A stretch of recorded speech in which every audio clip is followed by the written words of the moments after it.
Olá, bem-vindos então para o bloco das entrevistas, para os cases de sucesso. E hoje eu trago aqui no estúdio do programa Cases um empresário de Florianópolis, um empresário de sucesso, está no segmento de materiais da construção civil, o senhor Jorge Guarese. Muito obrigado, senhor Jorge, por ter aceito o nosso convite.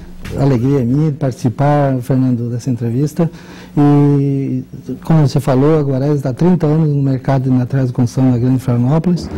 E desses 30 anos passou por todos os planos econômicos, desde antes do plano real, plano inflacionário. Estamos aí, uma empresa que superou todas as dificuldades. Estamos aí fortes no mercado. Deixa eu só lhe perguntar, antes da gente entrar nesses 30 anos, que é muito importante. O senhor está no mesmo segmento há 30 anos, isso é um fato, ainda mais aqui no Brasil, não é para qualquer empresa. Ainda mais que Peter Drucker diz o seguinte, ele disse isso várias vezes, né, que dificilmente uma empresa passa dos 30 anos. Tá? Essa era uma teoria dele. Ou a empresa falha, ou é vendida, ou é absorvida, porque vem aí a segunda geração e as coisas às vezes não correm tão bem. Mas antes de chegar nessa parte, o senhor é um vendedor, né? Aliás, esse programa, não sei se o senhor sabe, mas é um programa dedicado aos vendedores, gerentes, líderes, que é o seu caso atualmente. Né? Esse é o canal do vendedor, ok? E o senhor é um vendedor, foi um vendedor lá desde o início para começar, para abrir o seu negócio e continua sendo um vendedor. Agora, eu lhe pergunto, quando que deu um insight aí na sua cabeça, na sua mente do senhor empreender, abrir um negócio? O que deu no senhor? O que aconteceu? Bem, a família toda, pode-se dizer que está no segmento da construção, seja para cerâmicas. Meu avô, quando chegou da Itália, o primeiro empreendimento que tiveram foi uma fábrica de tijolos maciços. Então, okay. Parece que está no nosso DNA da família, o setor de materiais de construção. E, quer dizer, está no DNA é empreender. Empreender. Isso começou com o seu avô. Vieram da Itália como agricultores, né? Mas aí, junto com meu pai, colocaram uma cerâmica abriu um negócio de tijolos para a fabricação das primeiras casas, né? Que, inclusive a casa que meu pai habitou até... interessante. Era de tijolos macios fabricados na própria cerâmica deles. Muito bem. E a partir daí, o senhor Jorge, ainda jovem, decidiu abrir um negócio. E o senhor já abriu, foi o seu único negócio ou antes o senhor teve algum outro negócio? Não, como a família é empreendedora, o pai tinha cerâmica, eu optei para fazer o curso de Ciências Contábeis na Faculdade de Tubarão. Formando contador, como não tinha ainda, os negócios não estavam ainda assim, progredidos, não havia progredido ainda, eu fui trabalhar no Banco Real. Trabalhei durante 4 anos, peguei experiência no Banco Real, e foi quando iniciamos, o pai construiu a loja aqui em Forquilinha, São José, e foi quando eu vim tocar, em 1981, fazendo esse ano 30 anos. Que é no mesmo local, até hoje, onde abriu o seu pai? Estou situado no mesmo local, no primeiro terreno que meu pai adquiriu, depois com o tempo fomos adquirindo outras áreas, e nós estamos aí no mesmo local onde iniciamos. Quando não tinha nem calçamento, a estrada de chão batido. O senhor então era menino, né? Eu estava com 25 anos. Então, era um garoto. 25 anos. E dali então o senhor começou, enfim, a trabalhar com seu pai, dentro da loja, ou o seu pai só abriu e deixou que o senhor tocasse o negócio? O pai só abriu, ele tocava uma cerâmica lá em 13 de maio e só abriu para a gente tocar. E aí quando eu saí do banco, dei início, junto com outros meus irmãos, demos início, começamos lá com... A Guarese Material, e já era esse nome, Guarese Material de Construção. Guarese Materiais de Construção, primeiramente revendendo os tijolos de nossa fabricação no sul do estado, depois surgiram outros tijolos aqui da região com preço mais acessível.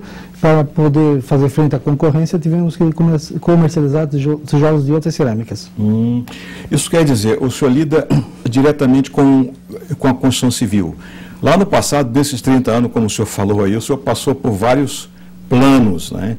Alguns que quase mataram a construção civil e outros que deram até alguma ajuda. Nessa entre-safra aí, nessa época de vacas magras, pouca construção deve ter havido aqui em Florianópolis, como aconteceu no Brasil. Como é que deu para se virar e não e não fechar a loja? Muitas empresas nessa ocasião fecharam, né? Desde o início, a nossa loja estava na loja de bairro, um bairro que foi entregue incompleto, onde precisava de muros. Então, como nossa clientela era o que chamamos de cliente formiguinha, aquele que auto-administra suas obras, para nós foi fácil, que era bem pulverizado as vendas. Sim. Então, não dependia de vendas para construtoras ou grandes empreendimentos. O senhor é aquela reforminha de casa, Exatamente. Aquele puxadinho. Né? Exatamente. Nosso forte sempre foi atender o pequeno consumidor, né? Nossa clientela, a maioria, clientes de baixa renda. Sim. E então tem condições para todos os tipos de... Agora, o senhor vê, né, como é que mudou nesses 30 anos. Hoje, o senhor tem uma classe C altamente compradora. Sim. Não é? Nós tivemos até conversando lá na sua empresa, quase 40 milhões de pessoas ascenderam para essa classe, ávida para consumir, e essas pessoas estão fazendo aí as suas reformas, estão comprando os seus apartamentos e reformando. O senhor sentiu que melhorou nesse período que nós estamos agora da economia? É melhor? O nosso setor está até com escassez de mão de obra, face à demanda que aumentou muito na construção civil, e por as taxas de juros dos bancos não serem atrativas, as pessoas que tinham alguma reserva estão comprando terreno, construindo, aproveitando essa etapa que começou com o governo passado e agora com o presidente Dilma também continua, Minha Casa Minha Vida. Sim. Onde facilita a aquisição, até com subsídio do governo. Isso aí está procurando, muita gente está construindo nessa modalidade. Sim. Agora, o seu público-alvo, ele continua sendo essas pessoas que estão fazendo reformas, ou o senhor hoje já vende para alguma construtora? Bom, nós remodelamos a loja há uns anos atrás, botando mais a linha de melhores acabamentos, variedades. Então, hoje, nós entendemos a classe A, B, C e D. Ok. Todas as classes nós atendemos, que a gente comercializa os materiais desde o alicerce até o acabamento.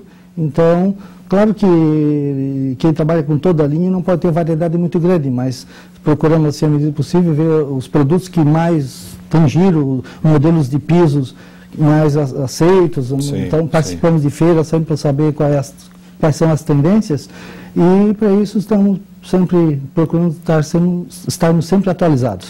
Agora, nesse período, senhor Jorge, de 30 anos, né, desde da sua abertura até o dia atual, qual foi, assim, o seu desafio, aquele desafio que quase impediu que a empresa seguisse à frente? Ou foi tudo fácil, tranquilo para o senhor? Eu lembro-me da época do governo Sarney, onde veio aquele congelamento de preços e não existiam os produtos, tivemos muitas dificuldades ali, inclusive nós tínhamos que usar uma tabela de conversão, porque a inflação era altíssima, tínhamos que reajustar os preços quase que diariamente, trabalhar com a OTN e fazer um fator de conversão. Eu acho que o período mais difícil foi esse ali, onde houve um consumo muito grande, e faltava produto, e as fábricas não queriam entregar pelos preços que estavam os preços defasados, maquiavam os produtos, as fábricas mudavam lá o nome do produto e para aumentar de preço, né? Para aumentar o preço, chegava na nossa loja, o cliente disse, não, mas esse aqui é o mesmo produto que eu peguei, como é que você aumentou o preço? Aí tinha essa dificuldade, vinha a fiscalização do PROCON, era comum isso aí naquela época. Quer dizer, esse foi um grande empecilho, não só para o senhor, como também para os seus concorrentes. Todo o mercado, né? Sim, foi muitas lojas que não conseguiram se adaptar ali. Sucumbiram, algumas sucumbiram, né? Sucumbiram, teve empresas ali que depois com o plano, veio o plano Collor ali, com aquele rápido da poupança. Isso congelou o dinheiro de todo mundo. Exatamente, houve ali muitas empresas que saíram do mercado. Muito bem. Agora, hoje nós estamos vivendo, no momento da economia, eu acho, né, eu vivo dizendo isso aqui no programa, eu acho que nós vivemos num dos períodos melhores, em particular para a construção civil. Né? E como o senhor falou, nós estamos vivendo um apagão de mão de obra em todos os segmentos. E o senhor deve ter na casa aí uns 40 hoje empregados nas duas casas, né? 60 funcionários. Tem 60 funcionários. Tem sido difícil para o senhor admitir essas pessoas para trabalhar lá no balcão ou como vendedor? Veja, eu tenho escutado uma choradeira muito grande nesse sentido. Sim, nós estamos com funcionários lá de 21 anos de casa, 15 anos de casa, porque esse relacionamento é muito próximo entre patrão e empregado, onde sempre nos adaptamos com as realidades. Eu vejo que a mão de obra mais carente hoje seria, digamos, para nós seria o ajudante das entregas, que ele concorre com o servente das obras. Sim. Então, os pessoal, quando há uma demanda grande na construção civil, eles correm para lá porque o salário é mais atrativo. E depois, quando as obras terminam, eles ficam desempregados, voltam à procura de emprego. Então, é sempre essa... Aquele funcionário, então, mais qualificado, que são os vendedores, né, que tocam o seu negócio.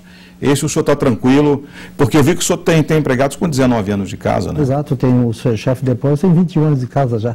Então, a classe de motoristas, chefe de expedição, vendedores, chefe do almoxarifado e pessoal do almoxarifado, isso é tranquilo. Nós temos uma equipe antiga já, que mantemos há bastante tempo, onde a gente consegue dar treinamento.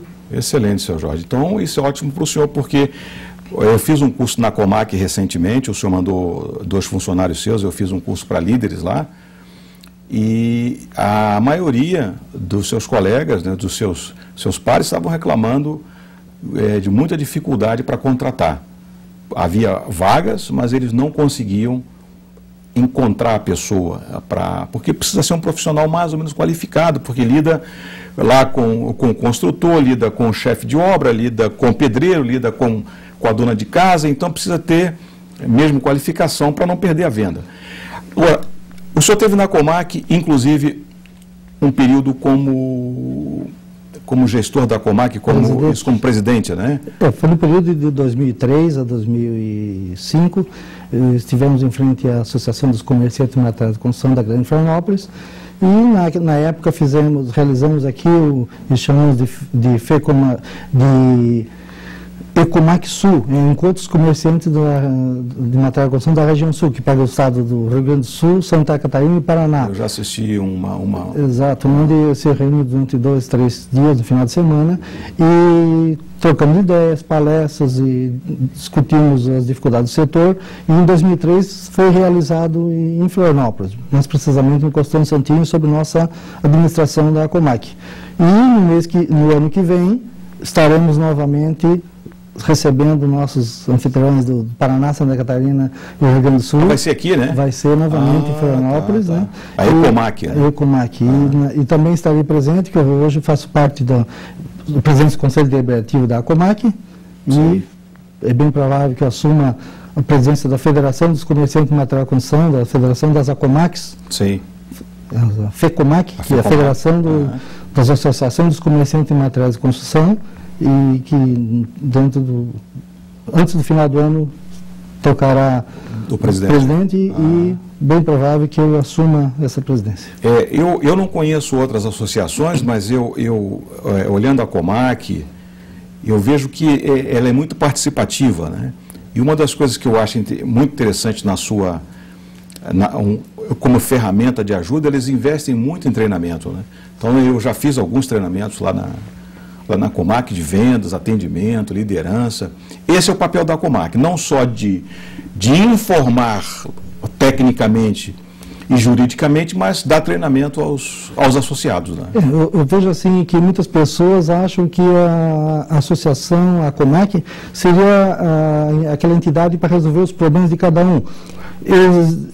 Isso não é bem assim. Eu acho que se todos participassem lá, trocando ideias, levando seus pleitos, enchendo o auditório, né, todas as reuniões mensais que a gente tem, se o auditório estivesse cheio, isso causaria impacto assim, nas reivindicações do nosso setor, nossas dificuldades.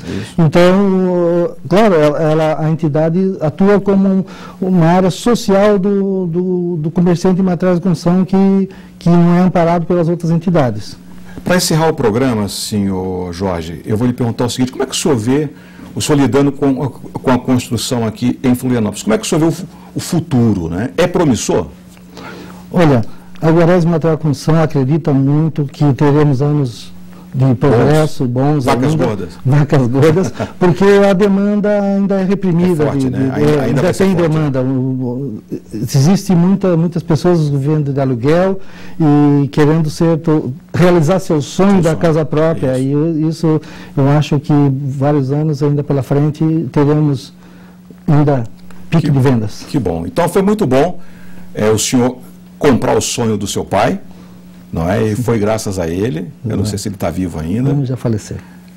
Foi muito bom, né? Hoje o senhor é um empresário bem-sucedido, alimenta a sua família e mais de 60 pessoas. Não é? Muito obrigado e foi um imenso prazer tê-lo aqui no programa. O prazer foi meu dessa oportunidade. Muito obrigado. Ok, seu Jorge.